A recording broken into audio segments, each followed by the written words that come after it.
আসসালামু আলাইকুম। আমার ভিডিওটা আপনারা লাইক করবেন, শেয়ার করবেন, সাবস্ক্রাইব করবেন। আসসালামু আলাইকুম দর্শক, বাংলাদেশ আওয়ামী লীগের গ্রহণযোগ্যতা এখন ভারতও কমে গেছে। ভারতের মানুষ প্রতিবাদ করছে যে 1400 মানুষের হত্যার এই নায়িকা শেখ হাসিনাকে ভারতের মতো গণতান্ত্রিক দেশে আশ্রয় দিচ্ছে এবং সে এখান থেকে কলকাঠি নাড়াচ্ছে, অস্থিতিশীল করছে বাংলাদেশ। এগুলো নিয়ে ভারতের বিরোধী দল এবং জনগণ এককাট্ট হয়েছে নরেন্দ্র মোদীর বিরুদ্ধে। গত কয়েকদিন আগে নরেন্দ্র মোদী আওয়ামী লীগ গত কয়েকদিন আগে একটা অনুষ্ঠানের আয়োজন করেছিল ছাত্রদের নিহত হওয়ার, স্কুলের ছাত্রদের নিহত হওয়া, মাইলস্টোন স্কুলের ছাত্রদের নিহত হওয়া এবং গোপালগঞ্জ আওয়ামী লীগের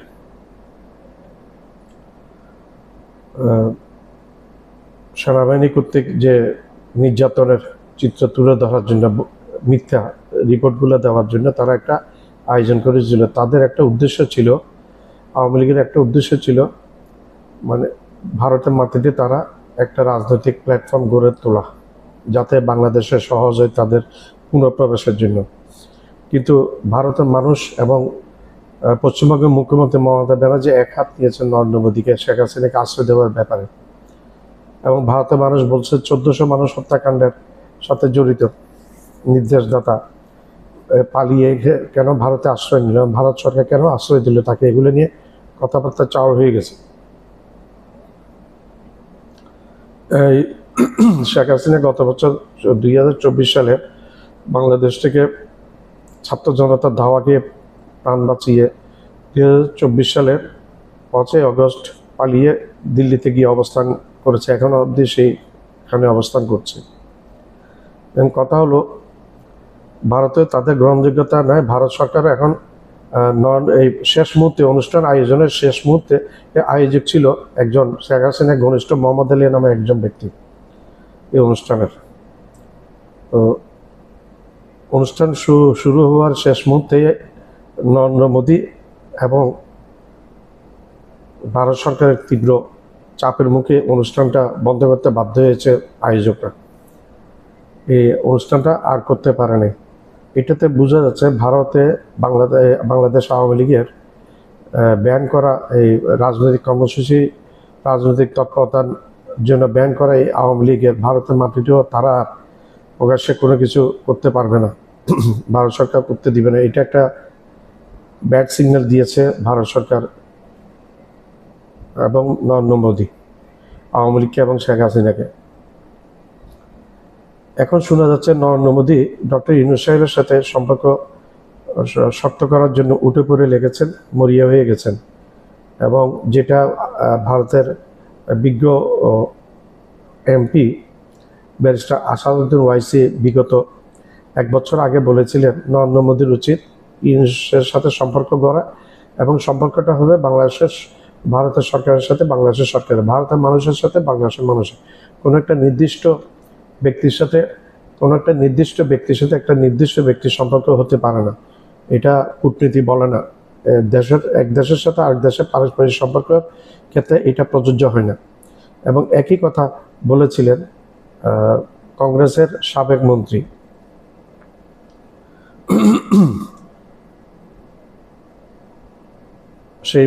কংগ্রেসের সেই সাবেক মন্ত্রী, আমার নামটা ঠিক এই মুহূর্তে মনে পড়ছে না, সেই মন্ত্রী বলেছিলেন যে ডক্টর ইউনূস সাহেব বিশ্বে একজন খুব খ্যাতনামা মানুষ, বহুল পরিচিত সারা বিশ্বে একজন ব্যক্তি এবং খুব তার অনেক কিছু উদ্ভাবন আছে, মাইক্রো ফিন্যান্স, ক্রেডিট, এটা তার মধ্যে একজন উল্লেখযোগ্য এবং নোবেল পুরস্কার পাওয়া অর্থনীতিবিদ, বিশ্বের নামী একজন অর্থনীতিবিদ।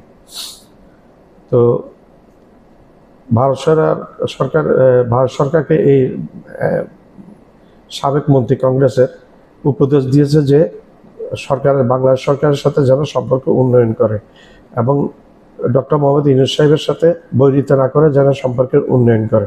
কিন্তু মোদী হেঁটেছে তার বিপরীত মেরুতে।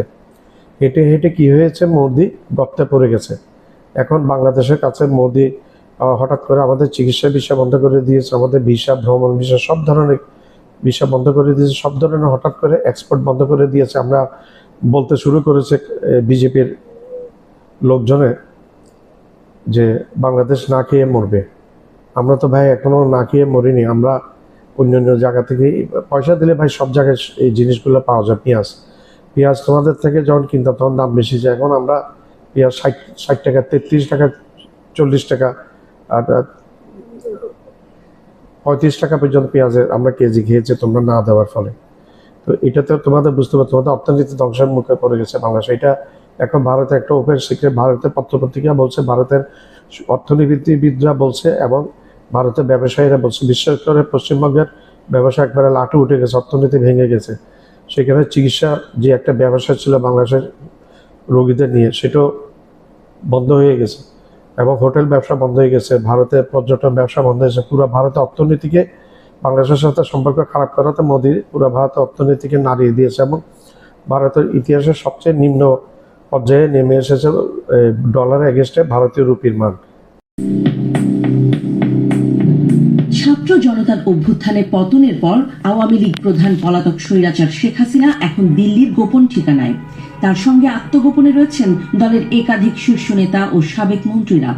তবে ভারতীয় সরকার ও জনগণের প্রবল বিরোধিতার মুখে দেশের মাটিতে রাজনৈতিক তৎপরতা চালাতে গিয়ে এখন বিপাকে পড়েছে এই দল। ভেঙে পড়েছে তাদের বহুল প্রচারিত গণহত্যার নাটক। ব্যর্থ হয়েছে দিল্লিতে আয়োজিত এক গোপন সংবাদ সম্মেলনও। ঘটনার সূচনা বুধবার সন্ধ্যায় দিল্লির একটি হোটেলে হঠাৎ করে ঘোষণা করা হয় বাংলাদেশে গণহত্যা চলছে। এমন অভিযোগ তুলে সংবাদ সম্মেলন আহ্বান করেছে বাংলাদেশ হিউম্যান রাইটস ওয়াচ নামে একটি কথিত মানবাধিকার সংগঠন, যার নেতৃত্বে রয়েছেন শেখ হাসিনার ঘনিষ্ঠ সহযোগী হিসেবে পরিচিত মোহাম্মদ আলী সিদ্দিকী। সংবাদ সম্মেলনের আমন্ত্রণ পত্রে উল্লেখ ছিল উপস্থিত থাকবেন আওয়ামী লীগের গুরুত্বপূর্ণ সাবেক মন্ত্রীরা। বক্তব্য রাখবেন গোপালগঞ্জ সহ দেশের সাম্প্রতিক সহিংসতা এবং মানবাধিকার লঙ্ঘন নিয়ে। সময় নির্ধারিত ছিল বিকাল 5:30, কিন্তু উপস্থিত সাংবাদিকদের হতবাক করে দিয়ে আয়োজক মোহাম্মদ আলী সিদ্দিকী জানান, ঢাকায় একটি বিমান দুর্ঘটনায় বহু শিশুর প্রাণহানির কারণে শোক জানিয়ে অনুষ্ঠান স্থগিত করা হয়েছে। কিন্তু পেছনের সত্য আরো জটিল। কূটনৈতিক সূত্র জানায়, বাংলাদেশ সরকারের পক্ষ থেকে এই আয়োজন নিয়ে ভারত সরকারকে অনানুষ্ঠানিকভাবে উদ্বেগ জানানো হয়। বিশেষ করে শেখ হাসিনার নেতৃত্বাধীন সরকার পতনের 1 বছর পূর্তির প্রাক্কালে এই ধরনের বিতর্কিত রাজনৈতিক কার্যক্রম প্রতিবেশী সম্পর্কের জন্য হুমকি হয়ে দাঁড়াতে পারে বলে সতর্ক করা হয়। আর এখানেই মোড় নেয় ঘটনা। ভারতীয় প্রধানমন্ত্রী নরেন্দ্র মোদী সরাসরি হস্তক্ষেপ করে অনুষ্ঠানটি স্থগিত করতে বলেন বলে দাবি করেছেন সংশ্লিষ্ট কূটনীতিকরা। এমনকি বাংলাদেশের অন্তর্বর্তী সরকারের প্রধান উপদেষ্টা ডক্টর মোহাম্মদ ইউনূসও শেখ হাসিনার রাজনৈতিক তৎপরতা নিয়ে মোদীকে সতর্ক করেন। এর আগেই ভারতের জনগণের মাঝে ক্ষোভ ছড়িয়ে পড়ে 1400 মানুষকে হত্যার দায়ে অভিযুক্ত শেখ হাসিনা কেন ভারতের মতো গণতান্ত্রিক দেশে আশ্রয় পেয়েছেন। পশ্চিমবঙ্গের মুখ্যমন্ত্রী মমতা ব্যানার্জিও এক হাত নেন মোদী সরকারকে। তিনি বলেন, খুনিদের আশ্রয় দিয়ে ভারত নিজেই তার নীতি লঙ্ঘন করছে। হিন্দুস্তান টাইমস এক প্রতিবেদনে জানায়, আয়োজিত সংবাদ সম্মেলনটি ছিল আসলে একটি সদ্য রাজনৈতিক নাটক। বাংলাদেশ হিউম্যান রাইটস ওয়াচ নামক কোন সংগঠনের অস্তিত্বই নেই। এটি শুধু আওয়ামী লীগের মুখ রক্ষার একটি কৌশল। ভারতীয় গোয়েন্দা সংস্থাগুলো আগে থেকেই এ নিয়ে সতর্ক ছিল। জানা গেছে, সাম্প্রতিক সময়ে দিল্লিতে গোপনে পৌঁছেছেন আওয়ামী লীগের একাধিক শীর্ষ নেতারা। ওবায়দুল কাদের, আসাদুজ্জামান খান কামাল, হাসান মাহমুদ এবং মহিবুল হাসান চৌধুরী নওফেল। তাদের লক্ষ্য ছিল শেখ হাসিনার সঙ্গে দেখা করা এবং বিদেশে একটি নতুন রাজনৈতিক কেন্দ্র গড়ে তোলা। তবে ভারত সরকারের কঠোর নজরদারিতে তারা ব্যর্থ হন। এদিকে দিল্লির রাজনীতিকরা বলছেন, বিজেপি সরকার শেখ হাসিনা ও তার দলকে এখন বোঝা হিসেবে দেখছে। ভারত সরকার চায় না তাদের মাটি ব্যবহার করে কোনো বিতর্কিত রাজনৈতিক গোষ্ঠী প্রতিবেশী দেশে গোলযোগ ছড়াক। একাধিক আন্তর্জাতিক পর্যবেক্ষক মনে করছেন, এই সংবাদ সম্মেলন স্থগিত হওয়ার অর্থ শেখ হাসিনা ও তার দলের জন্য একটি স্পষ্ট বার্তা। ভারতেও তাদের গ্রহণযোগ্যতা নেই। বিদেশে গিয়ে নতুন করে ষড়যন্ত্র সাজালেও তা বাস্তবায়ন অসম্ভব হয়ে দাঁড়াচ্ছে।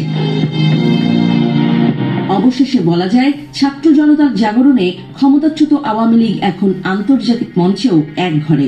মুখ রক্ষার সংবাদ সম্মেলনটি বন্ধ করে দিয়ে দিল্লি যেন বার্তা দিয়েছে শেখ হাসিনা এবং তার সঙ্গীদের সামনে এখন কেবল অনিশ্চয়তা আর ভরাডুবির কালো ছায়া। আমার চ্যানেলটা লাইক করবেন, শেয়ার করবেন, সাবস্ক্রাইব করবেন, বেল আইকনটা প্রেস করবেন।